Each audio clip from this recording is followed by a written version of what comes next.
We're on the march. The Empire's on the run. Alex Jones and the GCN Radio Network.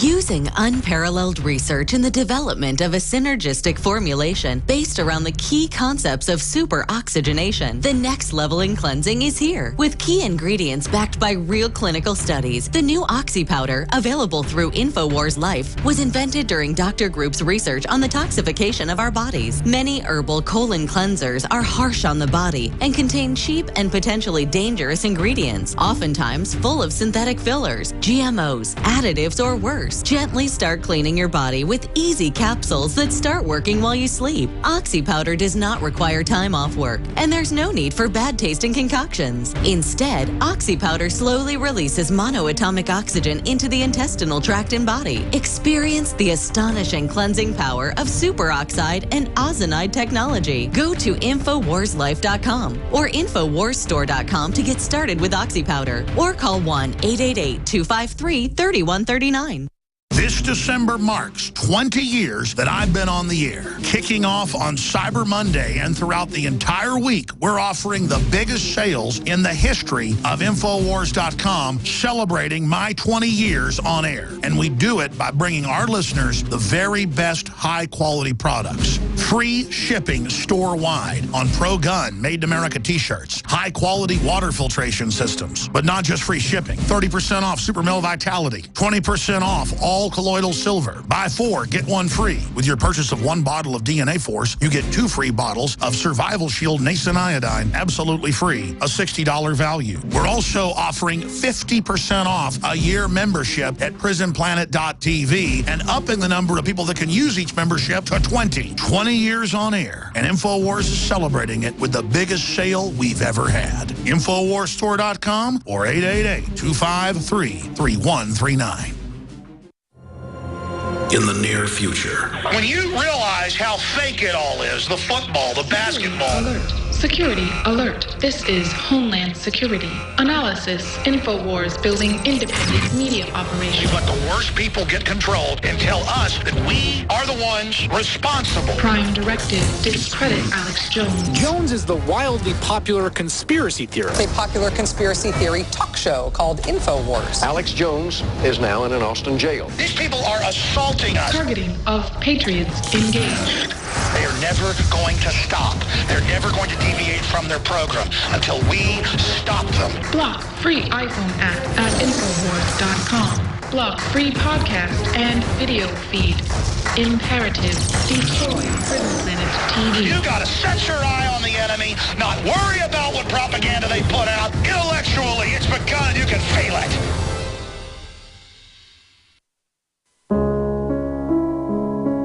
I'll show you politics in America. Here it is, right here. I think the puppet on the right shares my beliefs. I think the puppet on the left is more to my liking. Hey, wait a minute. There's one guy holding up both puppets. Shut up. Go back to bed, America. Your government is in control. Defending the Republic from enemies, foreign and domestic. It's Alex Jones.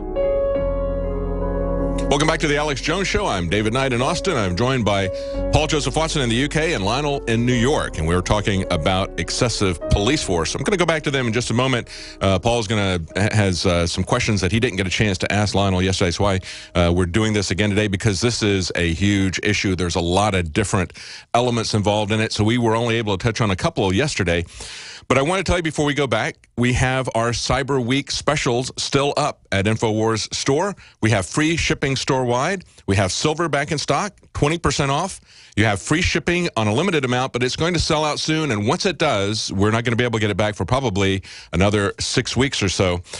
We have a Super Prep Pack, which is Silver Bullet and Survival Shield for $15 off. And if you buy 4 silver bullets, you get 1 for free. We also have DNA Force, where you can get 2 bottles of Survival Shield free at a $60 value. You get 30% off all Super Male and Super Female products. And of course, we have Prison Planet memberships that are regularly $60 are now only $30 a year. That's 7 months for free. That's only $2.50 a month. That supports our operation there, our bandwidth, supports our reporters, as well as our excellent crew that's there.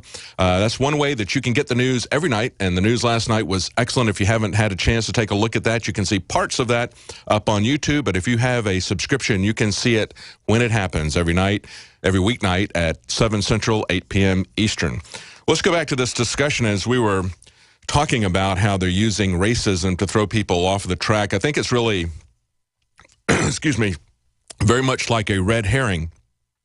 And of course, Paul can correct me if I'm wrong, but back in the UK, they've banned, I believe, fox hunting now. But before they did that, the people who didn't like fox hunting would throw the dogs off of the trail by taking a particularly smelly fish, a red herring, and dragging it behind the trail of the fox. So once the dogs hit that spot, that was it. They were done.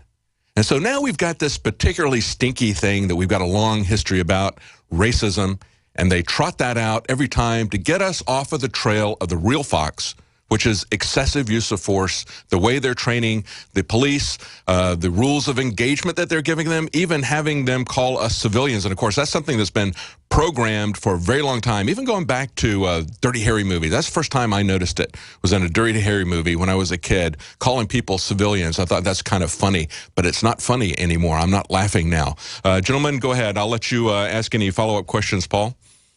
Yeah, I was just going to ask, obviously yesterday we covered the Garner case mainly, which, you know, I saw as a travesty of justice. I was called a cop hater for that. You know, lost friends over that. Lost friends over supporting the grand jury decision in the Brown case, got death threats over it, because I looked at the evidence that was publicly available, the 3 autopsies, the eyewitness reports, the eyewitnesses that changed their statements after the autopsies came out, which I thought was crucial, and the threatening behavior towards eyewitnesses before the grand jury investigation even began that came out in the police reports. So I just wanted Lionel, from his legal perspective, to break down from the evidence that's available and ask him if he agreed with the conclusion of the grand jury in the Michael Brown case. Let me ask you something, Paul. Do you believe racism exists anywhere on the planet? Yes, absolutely. Good. If you answered no to that, that's a problem. Number 2, do you think the case of espionage would make sense in the Michael Brown case or in the Eric Garner case? Espionage, charging the officers, Darren Wilson and Pantaleo, with espionage. Do you think that charge makes sense? Doesn't make sense to me. You're a racist. You're a racist. You see, you say espionage, people would say, no, that's ridiculous because there's no evidence of espionage. That's not the right charge. That's what this is about. So what you're doing is you're saying, I'm not saying there's no racism.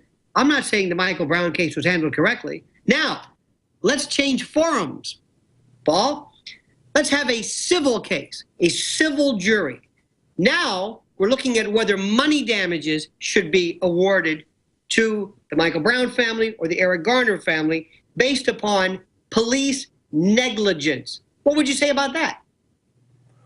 I would say that's more reasonable, but given the fact that this civil case in the Trayvon Martin example remains open and seems to be going nowhere, it seems the federal government isn't that interested in pursuing it, either in the Trayvon Martin case or the Brown case. Now, the civil case in our system, as you know, for example, in this case, you have a number of different tribunals. Let's take Eric Garner. 1, the state of New York in Staten Island, Richmond County, can bring a criminal case, people of the state of New York versus Officer Pantaleo. Okay, that's a criminal charge. That's a first forum. Another possibility is the family. Remember, the state of New York versus, in a civil case, it's the family of Eric Garner versus Officer Pantaleo, the city of New York, the state of New York, whatever, for money damages. The plaintiff is the family seeking money damages. In a criminal case, the plaintiff, in essence, is the state seeking justice or incarceration. Third tribunal, third possibility, an administrative hearing, which we don't hear about. Officer Pantaleo in the Eric Garner case may be bounced from the roles of the New York City Police Department because he violated a rule and an administrative rule they had about, quote, chokeholds, which I submit it wasn't, and I guess I'm a racist too. Next tribunal, the United States government, the people of the United States versus Officer Pantaleo for denying Eric Garner's civil rights. That's really tough because it would have to be evidence that Officer Pantaleo showed or indicated a racial animus. If he said, for example, I'm going to choke that, whatever, that may help. So do we understand 4 perhaps different tribunals, same death, 4 separate ways of handling it? In the criminal case, Paul and David, let me ask you this. What should Officer Pantaleo have done? This is Eric Garner. In a case where he has been, people of Staten Island called the police and said, listen, this guy Eric Garner, and by the way, have you noticed that whenever you talk about Eric Garner, you always have to say, it's a tragedy, it's a tragedy, sorry that he died, as though you have to say this incantation. Of course it's a tragedy. But people called the cops and said, hey, I'm a taxpayer. This guy's back peddling cigarettes. It's not the crime of the century. Get rid of him, NYPD. Do your job. All right, David, Paul, we're all in the police car. We're summoned. What do? No. Tell those shop owners this is chicken stuff. That's not an important charge. We're not interested. Even though he's been arrested, I don't know how many times in the past, and even those store owners are saying, this guy's intimidating people. Okay, so we show up. In this scenario, Paul goes over to Eric Garner, this hulking behemoth, and says, all right, that's it, you're under arrest. David and I are your partners. I look at David and I say, I don't think I'm going to help Paul out in this one. He's on his own. And this Eric Garner, very large man, says, I'm not going to, no. I'm not going, or I want to talk about this or whatever. Every rule in the police department, in the police academy says, we have to protect you, Officer Paul, partner, associate. We've got to contain this situation. We don't let arrestees negotiate. We don't do that. And if you don't like that, you're living in another world. That's the way it's been since time immemorial. There's an old expression, and I talk about it on my Twitter at Lionel Media. I've said this a million times. You can beat the rap, but you can't beat the ride. Gentlemen, what should this officer have done? Not helped out? Not try to bring this man down? Convince him? What? Well, I think the issue is not that they arrested him over a trivial nonsense law that I don't agree with, but nevertheless, he was breaking the law. They had the duty to arrest him. They had the duty to protect the fellow officers. But when they have him down on the ground, it doesn't appear that their life is in danger. And he's telling them he can't breathe, and they're standing on his head. To me, that looks like what they did to Kelly Thomas, where they beat him to death over a long period of time. He might have been somebody that needed to be arrested because he was a mental case, but to do that to somebody, that says there's something else going on. When somebody breaks into my house, I can shoot them if they're coming at me, but if they're running away, I don't have the right to shoot them in the back. Kelly Thomas, the schizophrenic homeless man who was beaten, is different because they weren't beating him. Now, in this case, we look at this video. By the way, jump cuts and edited parts removed. If we look at this, I might say, you know what? Boy, that is not good policing. Let's all agree, members of the jury. Great. Next question. Is this murder? Is this homicide? Negligent homicide? Culpable negligence? Let's assume that Officer Pantaleo, because remember, the facts are what dictate this, not racism and the history of but the facts of the case. In this grand jury, whether it was loaded, whether it was fixed, whatever, Officer Pantaleo stated, I either didn't hear or didn't intend to kill. I was trying, perhaps I'm the world's worst restrainer. He's bigger than I am. I suck at this. I never intended to